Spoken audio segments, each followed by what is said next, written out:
കാഴ്ചകളുടെ കലവറയായ കാഞ്ചിയാർ അഞ്ചുരുളി മുനമ്പ് ഇനി സഞ്ചാരികൾക്ക് കാഴ്ച വിരുന്നൊരുക്കും. പരീക്ഷണാടിസ്ഥാനത്തിൽ വനംവകുപ്പ് ഇക്കോ ടൂറിസം നടപ്പിലാക്കിയതോടെ അഞ്ചുരുളി മുനമ്പ് സഞ്ചാരികൾക്കായി തുറന്നു. കാനനപാതയും 3 വശവും വെള്ളത്താൽ ചുറ്റപ്പെട്ട മുനമ്പും ചരിത്രം വിളിച്ചോതുന്ന മുനിയറകളുടെ അവശേഷിപ്പുകളുമാണ് സഞ്ചാരികളെ കാത്തിരിക്കുന്നത്. സഞ്ചാരികളുടെ കാണാമറയത്തിൽ നിന്നിരുന്ന പ്രകൃതി ഭംഗിയുടെ നിധിയിലേക്ക് കവാടം തുറന്നു. അഞ്ചുരുളി മുനമ്പിന് സഞ്ചാരികൾക്ക് തൊട്ടറിഞ്ഞ് ആസ്വദിക്കാം. അഞ്ചുരുളി ജലാശയത്തിന് തെക്കേക്കരയിലാണ് മുനമ്പ് സ്ഥിതി ചെയ്യുന്നത്.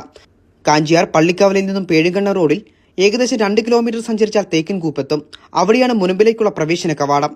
പിന്നീട് സഞ്ചാരികളെ ആദ്യം ആകർഷിക്കുന്നത് കാനനപാതയാണ്. ഏകദേശം 3 കിലോമീറ്റർ വനത്തിലൂടെ കാൽനടയായി സഞ്ചരിക്കണം.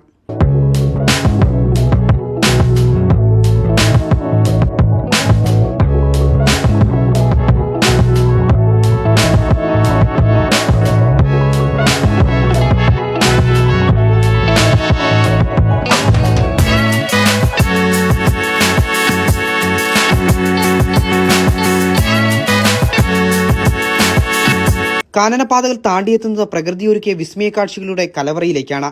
പച്ചപ്പ് വിരിച്ച് നീണ്ടുകിടക്കുന്ന മുനമ്പിന്റെ 3 വശവും വെള്ളത്താൽ ചുറ്റപ്പെട്ട് കിടക്കുകയാണ്. ഇതിലൂടെ കടന്നു ചെല്ലുന്നത് കടലിന് സമാനമായി അനുഭൂതി പകരുന്ന അഞ്ചുരുളി മുനമ്പിലാണ്. ഓളം തല്ലുന്ന വെള്ളം തിരമാലകളുടെ പ്രതീതിയാണ് ജനിപ്പിക്കുന്നത്. അതോടൊപ്പം പൂർവികരുടെ മൃതദേഹങ്ങൾ അടക്കം ചെയ്തതിന്റെ അടയാളങ്ങളെന്ന് വിശ്വസിക്കുന്ന മുനിയറകളുടെ ശേഷിപ്പുകൾ ഇവിടെ കാണാൻ സാധിക്കും.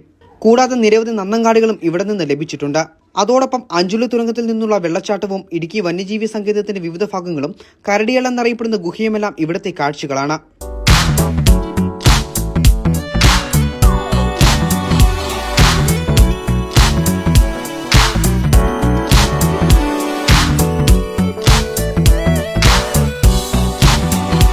മേഖലയിൽ നിരവധി ആളുകൾ എത്തുകയും അപകടങ്ങൾ ഉണ്ടാവുകയും ചെയ്തതോടെ വനംവകുപ്പ് ഇവിടേക്കുള്ള സന്ദർശനം വിലക്കിയിരുന്നു. എന്നാൽ ചിലർ വിലക്കുകൾ ലംഘിച്ച് മേഖലയിൽ അതിക്രമിച്ചു കയറുന്നത് തുടർച്ചയായി. സാമൂഹ്യവിരുദ്ധരായവർ മാലിന്യത്താലും മേഖലയെ വികൃതമാക്കിയിരുന്നു. കൂടാതെ മേഖലയിലെ അപകടാവസ്ഥയും ആളുകൾക്ക് ഇവിടേക്ക് വിലക്കേർപ്പെടുത്തുന്നതിന് കാരണമായി. നിരവധി വിനോദസഞ്ചാരികൾ ഉൾപ്പെടെ ഇവിടെ എത്താൻ തുടങ്ങിയതോടെ പലപ്പോഴും വനംവകുപ്പിന് ഇത് നിയന്ത്രിക്കാൻ സാധിക്കുന്നതിനും അപ്പുറത്തേക്കെത്തി. ഈ സാഹചര്യമാണ് ഇവിടെ പരിസ്ഥിതി സൗഹൃദ ടൂറിസം പദ്ധതി നടപ്പിലാക്കണമെന്ന ആശയത്തിലേക്ക് വനപാലകരെ എത്തിച്ചത്. അപ്പോൾ അതെല്ലാം കൂടെ നോക്കി ഞങ്ങൾ ഇവിടെ ഒരു നിയന്ത്രിത ടൂറിസം അല്ലെങ്കിൽ പരിസ്ഥിതി സൗഹൃദ ഒരു ടൂറിസം വേണമെന്നുള്ള ഒരു കാഴ്ചപ്പാടാണ് ഉണ്ടായത്. അതിന്റെ അടിസ്ഥാനത്തിൽ ഒരു പദ്ധതി രൂപീകരിച്ച് കോട്ടയം ഡിവിഷണൽ ഫോറസ്റ്റ് ഓഫീസർക്ക് കൊടുത്തിരുന്നു. അത് നമ്മൾ കൊടുത്തത് അഞ്ചുരുളി വനസംരക്ഷണ സമിതിയുടെ നേതൃത്വത്തിലാണ് അത് തയ്യാറാക്കി കൊടുത്തത്. ഈ അയ്യപ്പൻകോൽ റേഞ്ചിലുള്ള 6 സമിതികളുടെ ഒരു സമിതിയാണ് വനസംരക്ഷണ സമിതി. അവരുടെ ആയിട്ട് അഭിപ്രായം ചോദിച്ചപ്പോൾ ആ വനസംരക്ഷണ സമിതിയുടെ എക്സിക്യൂട്ടീവ് ഈ ഒരു മുനമ്പ് ടൂറിസ്റ്റ് സൈറ്റ് എടുത്ത് നടത്താമെന്നും അവിടെ ചെറുപ്പക്കാരായ ആളുകൾ മുന്നിട്ടിറങ്ങി വരികയും അവിടുത്തെ പ്രസിഡന്റും ചെറുപ്പക്കാരും കൂടെ കൂടി ഇതിന്റെ ഒരു പ്രാരംഭ നടപടികൾ തുടങ്ങുകയും ഇതിനിടയിൽ ബഹുമാനപ്പെട്ട Kottayam divisional forest officer Shri Rajesh Ayyappas അവറുകൾ ഒരു താൽക്കാലിക അല്ലെങ്കിൽ ഒരു പരീക്ഷണാടിസ്ഥാനത്തിൽ ഈ ടൂറിസം നടപ്പാക്കാനുള്ള ഒരു അനുമതി തരികയുണ്ടായിട്ടുണ്ട്. അതിന്റെ ഭാഗമായിട്ട് കാഞ്ചിയാർ പഞ്ചായത്ത് പ്രസിഡന്റ് ഈ സ്ഥലത്തെ വാർഡ് മെമ്പർ ബഹുമാനപ്പെട്ട ബിജു കപ്പലുമാക്കൽ എന്നിവരുമൊത്ത് ആലോചിക്കുകയും അപ്പോൾ അവരുടെ എല്ലാ പിന്തുണയും വരികയും അവർ ഇത്തരം ഇത് ചെയ്തു കഴിഞ്ഞാൽ ഈ പ്രദേശത്തുള്ള മാലിന്യങ്ങൾ കുറയ്ക്കാനും വരുന്ന ആളുകൾക്ക് സുരക്ഷയും കൂടാതെ സാമൂഹ്യ വിരുദ്ധരുടെ ഒരു കടന്നുകയറ്റവും പിന്നെ കാട്ടുതീയ പിന്നെ വന്യമൃഗങ്ങളിൽ നിന്നുള്ള സുരക്ഷ അങ്ങനെ നിരവധി കാര്യങ്ങൾ ഇവിടെ കടന്നാണ് പോയിക്കൊണ്ടിരുന്നത്. അതിനെല്ലാവിധ സപ്പോർട്ടുകളും ഉണ്ടായി.